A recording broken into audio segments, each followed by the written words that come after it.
Thank you all for joining. We're just going to wait about a minute until everyone else joins as well.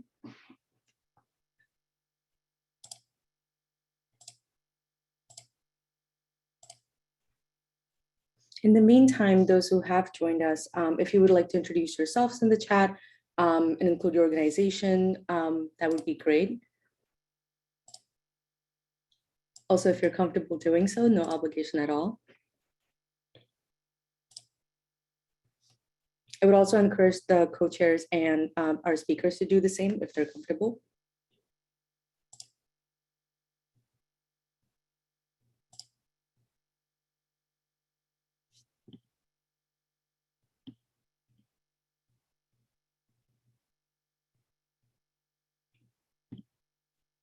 All right, I think in the interest of time, we're going to begin, and then as people come in, I'll let them into the room as well. But thank you for being here. Welcome to SID-W's Democracy, Rights, and Governance Workgroups event, Summit for Democracy's Year of Action, an update from the Biden administration.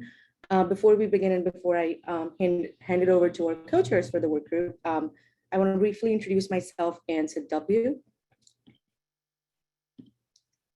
Apologies, I'm letting people in as I'm speaking. All right, here we go. So for those that may be unfamiliar with SID-W, we are the largest and the most active chapter of the Society for International Development, which is an international network founded in 1957 to serve as a global forum dedicated to sustainable economic, social, and political development.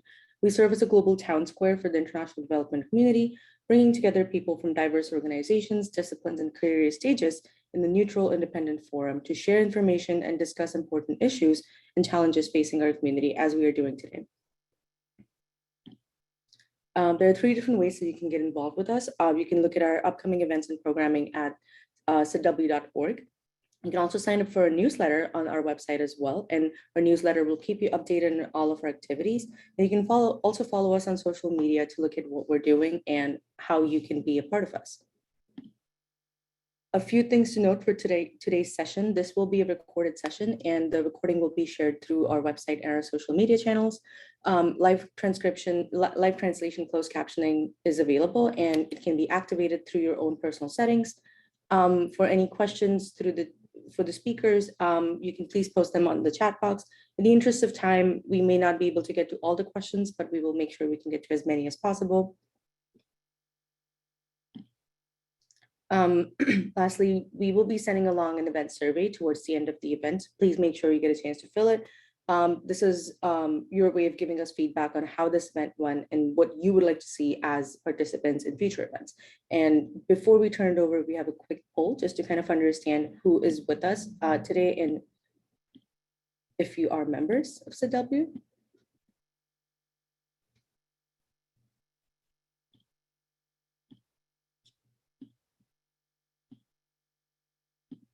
I'm going to keep this open for a few seconds.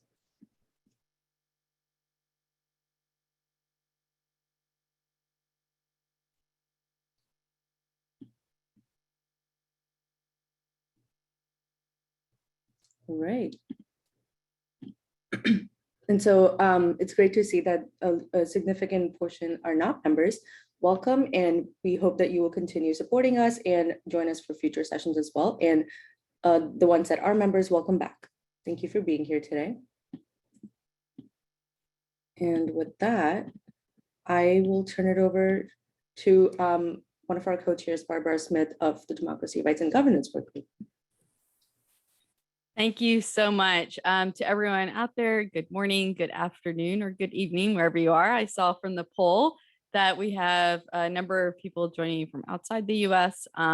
So my name is Barbara Smith again, and I'm one of the co-chairs of the SID Democracy, Rights, and Governance Working Group.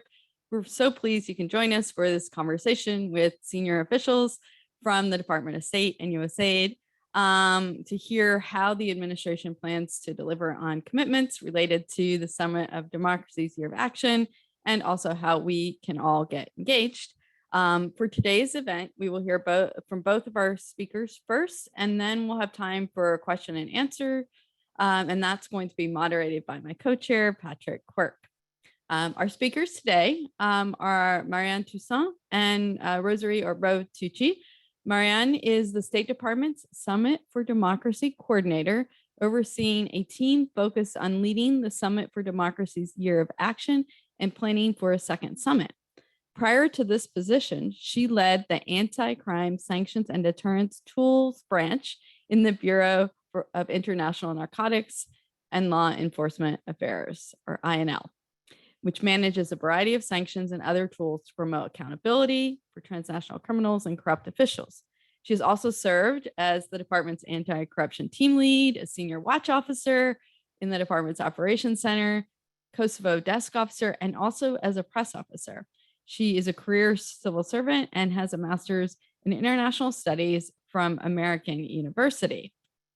Ro is the DRG, or Democracy, Rights, and Governance Center Director at USAID. She has worked also in a variety of positions supporting human rights and issues disproportionately affecting excluded populations. And most recently, she served as the Director for Inclusive Studies at Peace Processes and Reconciliation at the U.S. Institute of Peace. Prior to that, as Deputy Director for the DRG Center at USAID and Senior Advisor to the Deputy Administrator of USAID. Ro has worked to advance projects and policies on issues such as enhancing civic space, countering trafficking in persons, rights of LGBTI and persons with disabilities, youth engagement, and atrocity prevention. She's also provided strategic guidance on programs in a number of countries, including Colombia and South Sudan, Ukraine, and Yemen.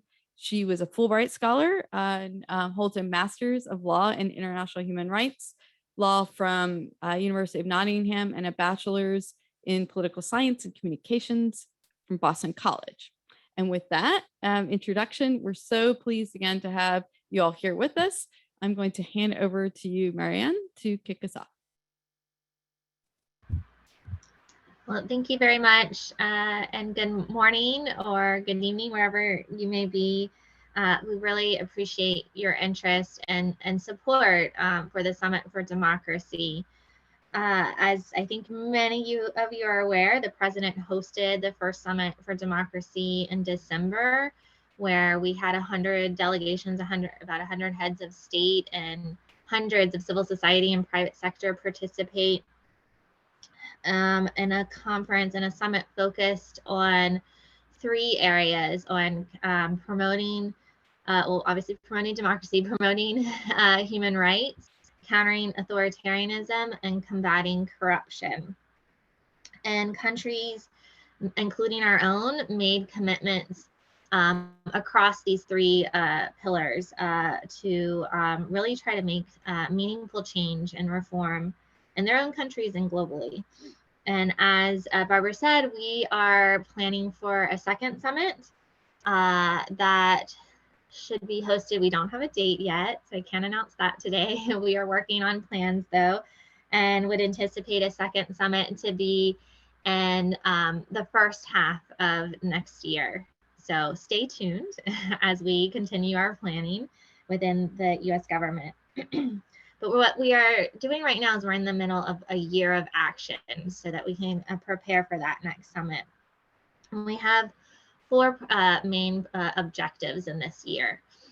First and most important is making progress, meaningful progress on those commitments that all of us made at that first summit, so that we can come to the second summit and show progress and also make likely new commitments as well. So I would say that is all of our actions this year feed into the ultimate goal of making progress on those commitments.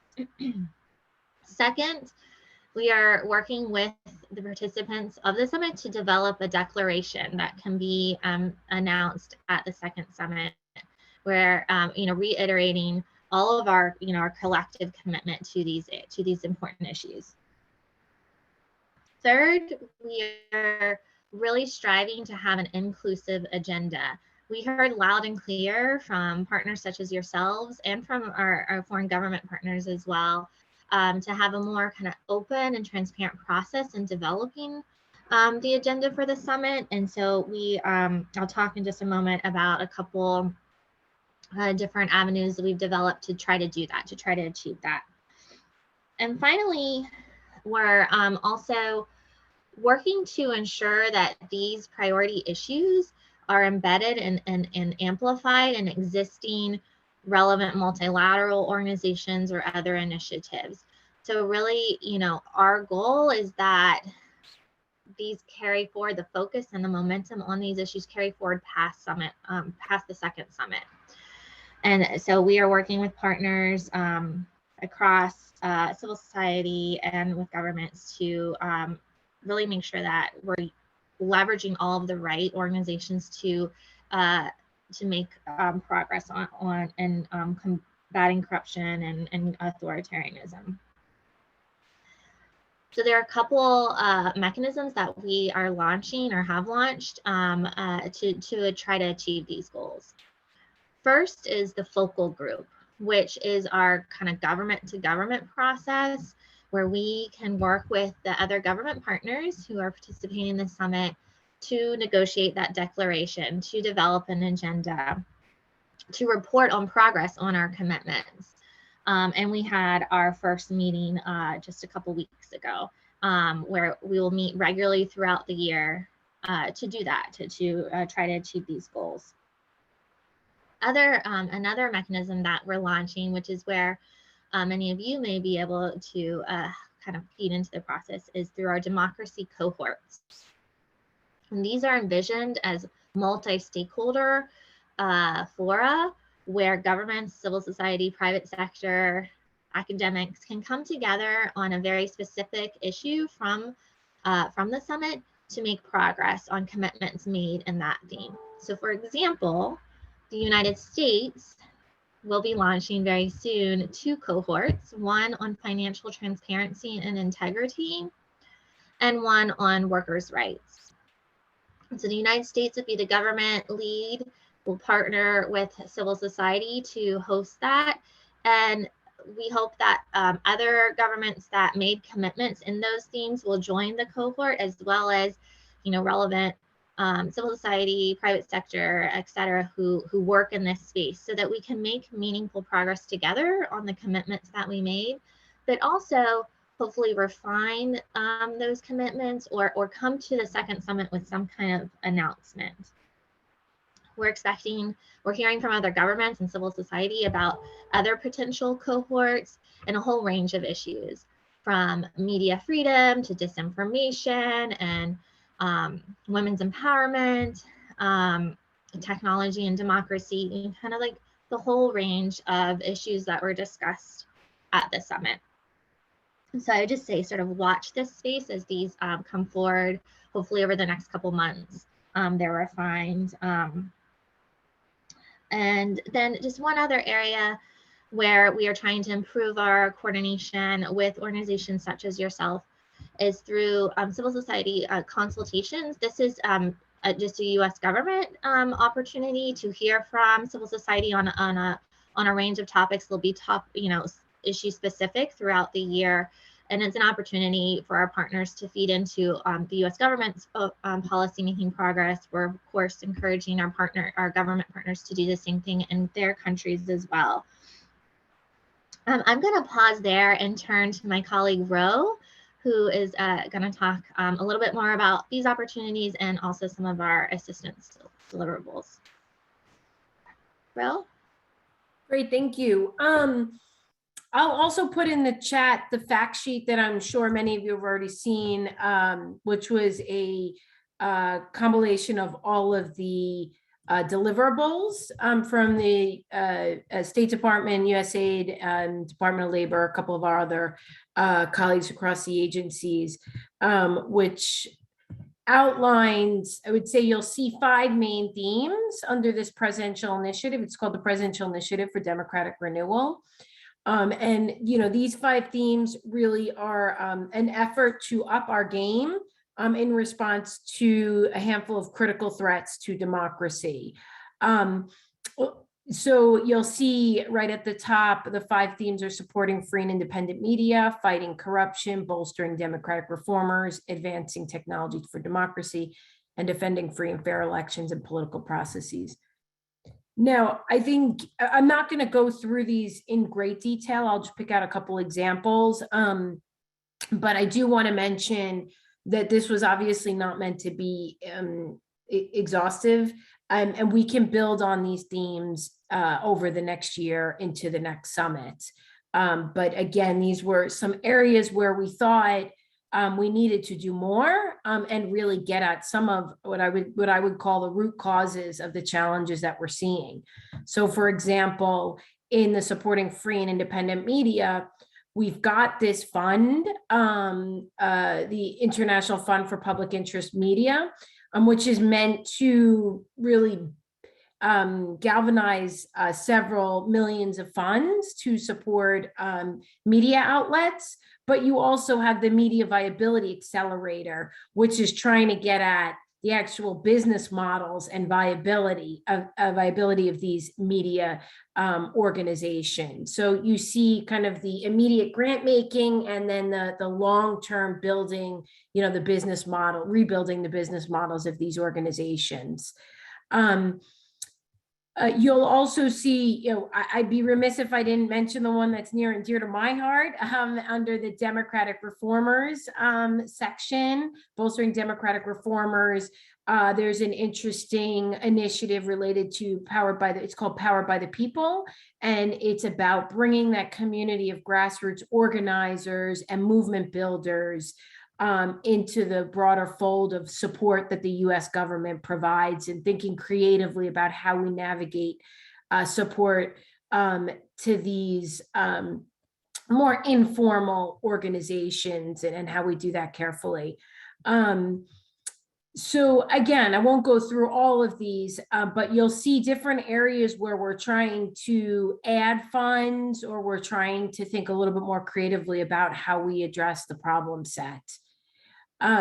And over the next year, we'll be developing, at least definitely at aid, and I think state, you've got some already up and running, mechanisms through which your organizations can get more involved. Some of these mechanisms will build off of existing ones that USAID has, some will be new. We're trying to figure out the right balance of bringing in more partners and more opportunities with what we have already. So I think you're going to see a good mix of both of those. Just on a couple other points to flag, how we can help countries deliver on their commitments. First, it's important to say that we do have different groups helping us to track the commitments. We've got some mechanisms within the US government looking at commitments. We say tracking lightly because we don't want it to be perceived as, overly heavy-handed, but trying to look at what progress is being made. And some of our NGO partners, on this call, helping us to do that tracking as well, which is obviously a key role that you all do, is keeping the pressure on, but also highlighting where successes are being made and where further support could be provided. And so we could talk a little bit about that in the Q&A if you want to go deeper into, how are we tracking commitments and progress.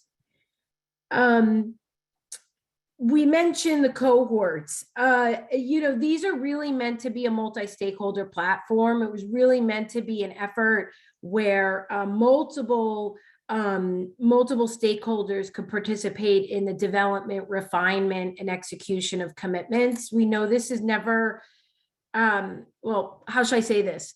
We would be fools if we thought that governments just make commitments and then execute them on their own, right? It really has to be an effort that many actors are participating in together.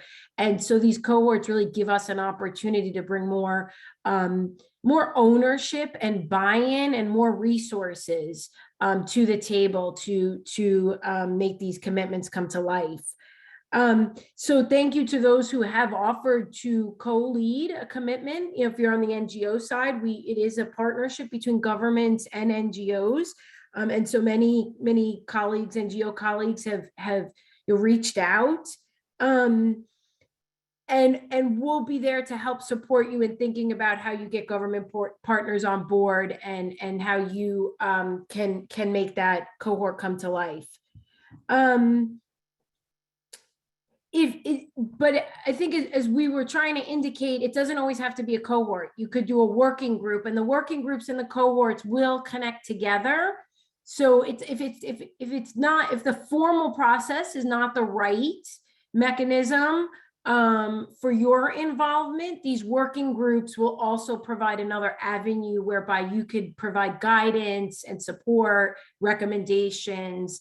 And so we really tried to create different ways and different levels of effort that our NGO colleagues could engage and participate. So we could talk a little bit more about those distinctions and what being involved in one would entail versus another.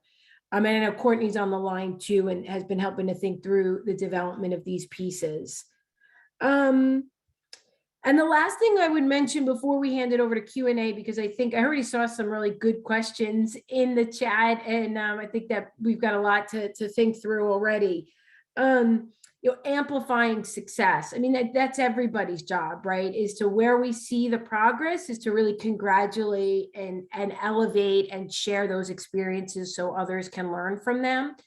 I know at USAID, we met with a lot of communicators from our implementing partners to already map out what they're doing over this next year and how they're elevating the support that they're providing to a variety of these countries. So that'll really feed into one of the pieces of the year of action, which was that public diplomacy piece. I think it was like the third or fourth pillar in that link we sent.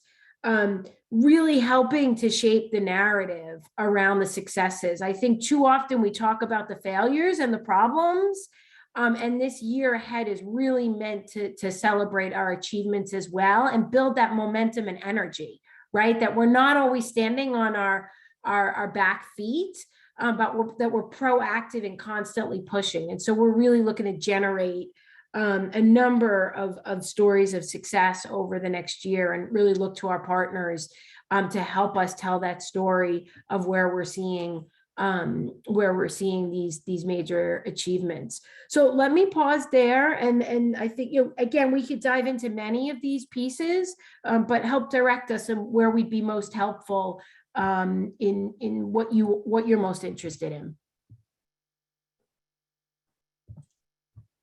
Thanks so much to both of you. Really insightful comments, and once again, really appreciate your time.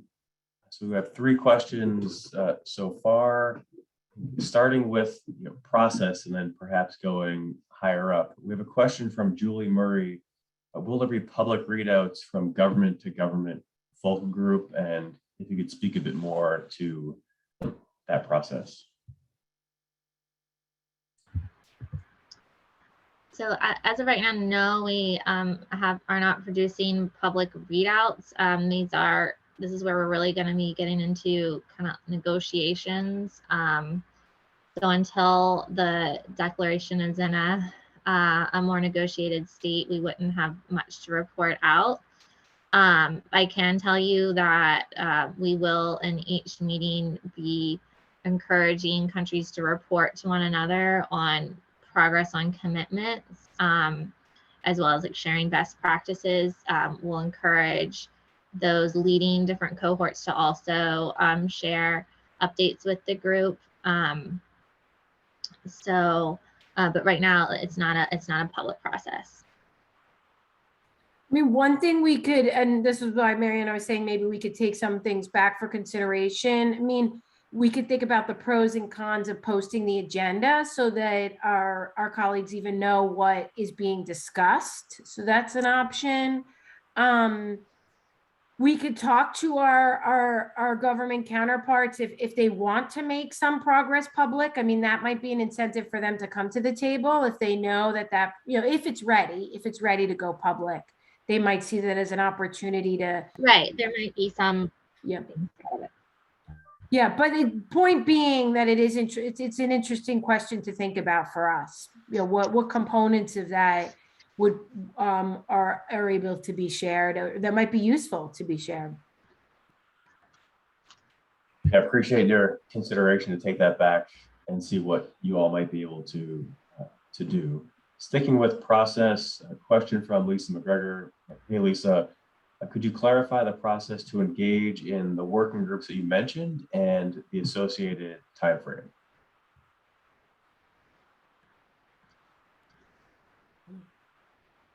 Ro, did you? I think she's referring to. They're referring to the cohorts. I suspect. No, I We think the hope to- consultations, it'll turn into working groups. Okay, got it. We're sort of finalizing a schedule based on a survey that we conducted with civil society. So based on like the interest that came in by topic, we're developing a calendar for and also working with our different interagency partners, so you have the right subject matter expert at the table, and hope to really launch those in the next month. And hopefully for the different topics through the year, we should have at least a couple consultations per topic. So that's another, like, stay tuned for calendar updates on that. Yeah, and just to add, it was always meant too that the working groups and the focal groups, that there would be some linkages. So just in terms of thinking about ways to feed information into the process, going through those working groups and us taking that information and bringing it to the focal groups there, that's kind of our role as a little bit of the spoken hub to make sure that that information is getting from one group to the next.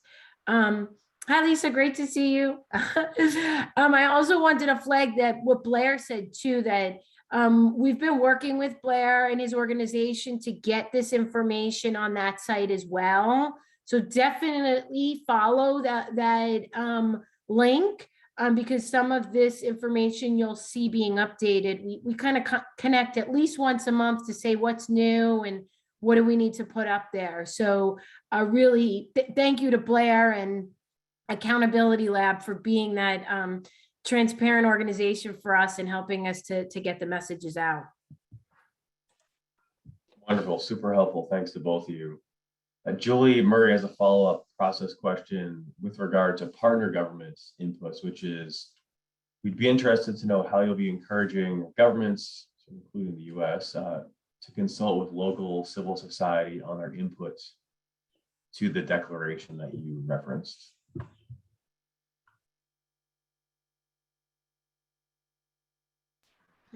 I'm sorry, Patrick, you were breaking up for me. So I think it's probably my connection. So I was just trying to find the question in the chat box, but I understood that maybe it was related to encouraging government partners to engage their civil society in country Yes. as they go through, including related to their negotiations. Yeah, I think I Right. Okay. Yep.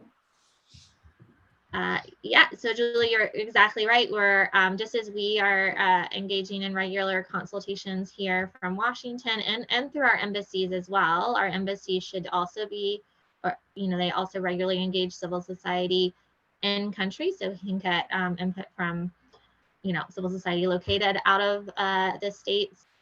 We are absolutely encouraging all of our partners to do the same and to, of course, have some level of transparency, especially given the topics, but on any issue.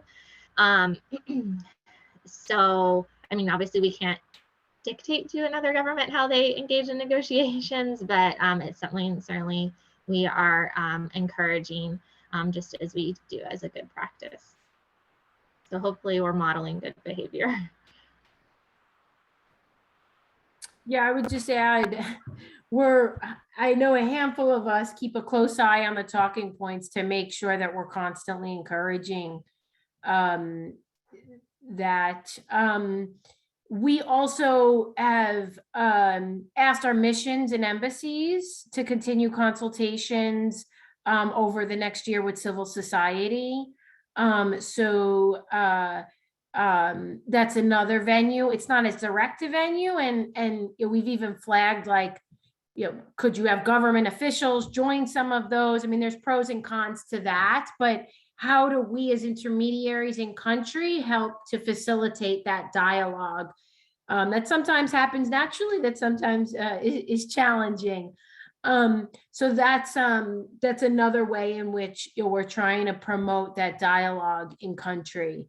And then of course on the including our own country, we have really, I think, made a lot of headway with our domestic policy council colleagues over the last couple months in really helping to bring them into the fold of these different structures that are in place. So it doesn't seem, that we're reaching out, ad hoc or, too informally. So really built a strong relationship with our DPC colleagues and have built that into the year of action as well, which I think is another really positive sign. In fairness to them, it's difficult because, they have to work with so many different agencies, right? And so how DPC in particular works with all those agencies and is helping those departments and agencies, reach out to civil society. I've just become more empathetic to that, large role that they have. And so I think, they're really working hard to do it. It just probably will take a little bit of time and a decent amount of effort. Yeah, thanks to both of you, and certainly appreciate the difficulties associated with requiring versus encouraging partner governments to engage their civil society actors, and appreciate all of your good efforts to encourage that engagement. The question here from my counterpart, Barbara, which is a good one, and you stole mine, Barbara. How is the situation in Ukraine impacting the year of action? Would love to hear from both of you on this. Sure. I mean, I think it's like, how can we not discuss this, right? I think that the situation, the unprovoked war in Ukraine really first demonstrates the importance of why we're doing this, of, the growing trend of authoritarianism and the threat to democracy. I think we've also seen really, and I think we're really heartened by the collective action that we've seen to date by many participants from the summit, as well as other governments, in the UNGA and the Human Rights Council, for example. As I said, we don't have the agenda developed yet for the second summit, and it's hard to know how things will evolve over the next year, but I think it's probably pretty safe to say that this was already a pillar of the summit, countering authoritarianism, protecting human rights, and this will only strengthen our resolve to get real commitments and collective action in this regard.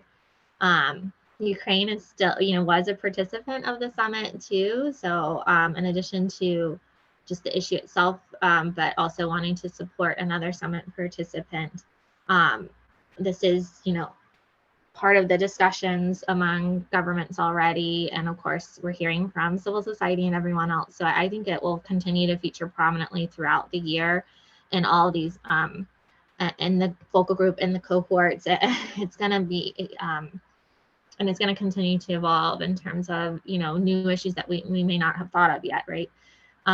So yeah, it's definitely incredibly important. And I think, again, just sort of reiterates the importance of why we need to do this now and really build momentum and support among one another to address these issues.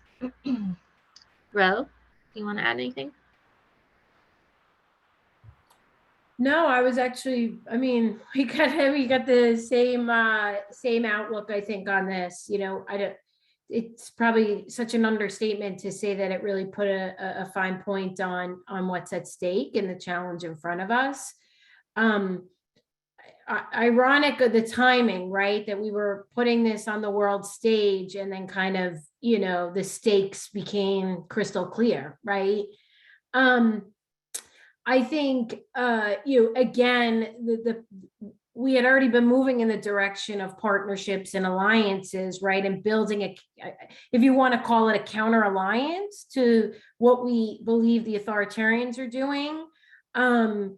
It only strengthened that counter alliance. And I think there's a lot of opportunity to think about. And so that's what you'll also see throughout the presidential initiative for democratic renewal, these opportunities like the elections, the election integrity coalition, these opportunities to really band together and think about how we're addressing a common challenge. I think there are a lot of questions on, we were just at the OECD GovNet meeting last week, and we were also thinking about what does this mean for ODA, right? What does this mean for funding? We know we have to address the humanitarian assistance. We know there are so many components of it, but it can't come at the cost of DRG funding, right? That we have to get DRG funding at a level that is commensurate with the challenge in front of us. And I think, for some of us who have been in this space, me particular in the US government since 2011, a little frustrating 10 years ago, Barbara, you'll remember this, when we were kind of banging the drums and, a little bit of radio silence. I mean, I'm not trying to blame, like everybody recognized it. There's so many challenges out there. I think how we just see this as fundamental to development. I think that's what we have to recognize in the development space, that this sector is fundamental. The gains in development will be all washed away overnight.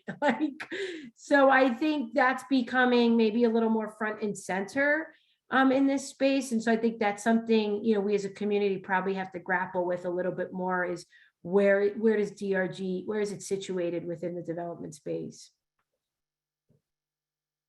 Oh, and of course, the impact of transnational responses. I think that's becoming crystal clear. I think we are pivoting well there, but I think that's going to be the challenge over the next decade for all of us to think about, these transnational responses.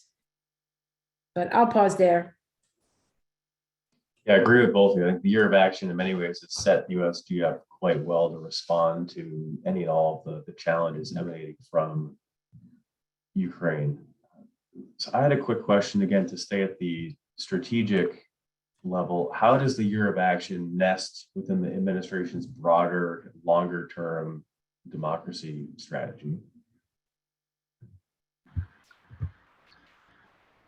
So, I mean, these issues, countering corruption, protecting human rights, counter-authoritarianism, or democracy renewal are really central to our foreign policy and outlined in, the national security strategy. But I think this summit, really demonstrates the importance of that, but has really been an opportunity to build momentum, not only within our own government, but obviously globally to advance our democratic renewal priorities. And as Ro just said, to also sort of bolster our transnational, our global initiatives in that regard. So it is one piece of it. As I said at the top, this isn't supposed to be, we have the summit and then move on and go back to our daily lives. Like, this is really embedded.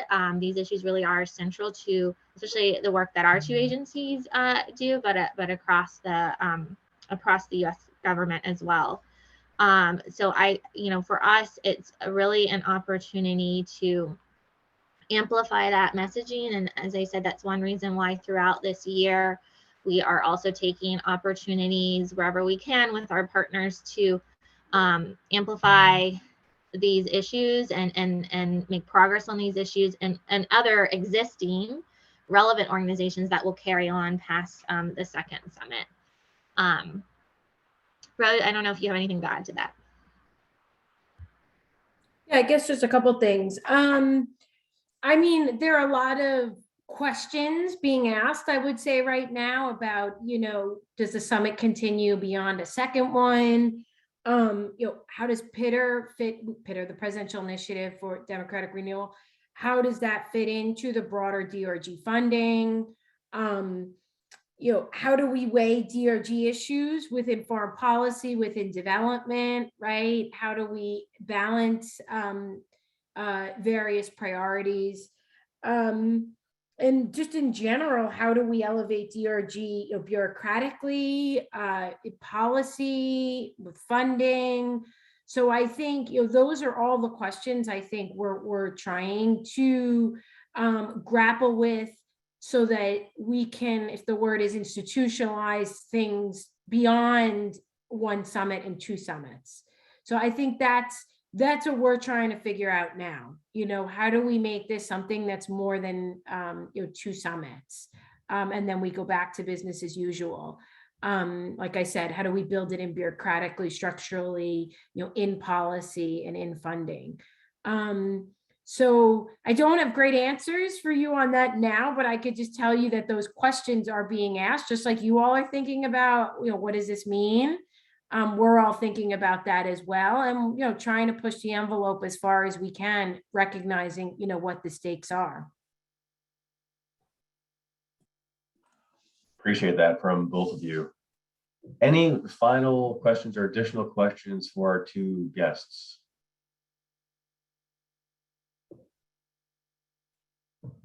Give it a few seconds, but not. All right, from Martina. Does the U.S. have an action plan or strategy for the implementation of its own commitments?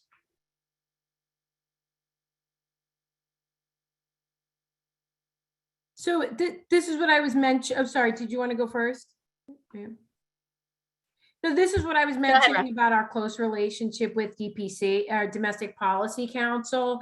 So they have given us some updates and insights into what their plans are over the next year.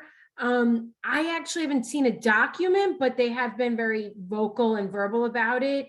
I think it's okay to say that at that focal group meeting, we did have our DPC colleagues represented, right? It would have looked a little odd for us not to be modeling and sharing what we're doing. And I think that's, we've built that, that's what I was saying before. We've built that relationship with DPC to say how important it is that the US is modeling, what we're asking everyone else to do. So again, I feel like we're in a much different place than we were maybe 8 months ago at the start, because that was a start, right? That was just the beginning. We could go back to our DPC colleagues and see if there's any paper, any public paper. Courtney, I don't know if you've heard of anything, but we could definitely go back and ask that question. I know there's been verbal briefs. I'm also trying to think of, I feel like Justin also briefed and another recent, we've been inviting him to brief just about everywhere. In fact, I'm sorry we didn't ask him to brief here. We're usually pretty good about having him come to anything that we're at, but we could circle back with him, of course. And Blair, we could work on getting, seeing what we could paste on the website as well. Brilliant. Great, thanks so much. I appreciate that. So not seeing any additional questions, want to turn back to Ro and Marianne to see if there's anything else you'd like to say, closing remarks, issues that we didn't cover that you'd like to do so now. If not, totally okay. No, just thank you for really all of your support and interest to date and going forward. You can contact both state and USAID throughout the year so that we can work together to really make some progress. So that's all I have from my side. Yeah, I would just say, I mean, having been in the trenches on this, I think that a lot of the feedback you all provided, we advocated for hard. And I think that's what you're seeing, some of the changes that are being made because of your questions and because you pushed us on certain things. So, I could give Courtney's on the line. I could give a handful of examples of where, you said something and we brought it back and then we thought through how to, adjust or how to So it really does feel like a partnership, and it feels like teamwork. So just keep it coming. Again, there's just no way we could do this alone. So, it's just know that each time you ask a question, we are thinking through it and trying to find a way, because, my whole foundation, we were just mentioning at USIP2 on inclusive societies, this democracy, it's an owner, we all have to own this, and it's only going to work if we all feel like we have a stake in this, and that we all feel like we're pushing this together. So I think we've built that over the last couple months, and just let us know what negative, criticisms, however you want it to come across. Obviously, constructive criticism's the best when you also have some ideas of how to fix it. But just keep reaching out to us. These venues, thank you to Barbara and Patrick for these venues, for us to share little tidbits.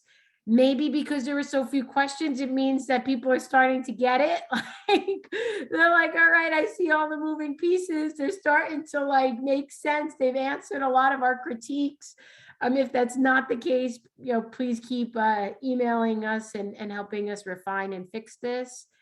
I don't want to overstate how successful we'll be, because, I think a lot of these things we're just doing the best we can, but that's why I think all together we'll make it as successful as we can, if we're all in it together. So I don't know, just wanted to leave on that positive note that it really does feel like a partnership that we've developed over the last 8 or 9 months. Thanks so much to both of you for taking the time, and the feeling is mutual. On this side, we very much do feel heard, included, and value and appreciate that partnership. We know that both of you are extremely busy, so thank you once again for taking the time to be here today. Thanks to all of you that joined us, whether you're SID-DRG workgroup member or outside of the SID family. We appreciate your time this morning, and stay tuned for more from our workgroup. Have a great rest of your day, everybody. Take care.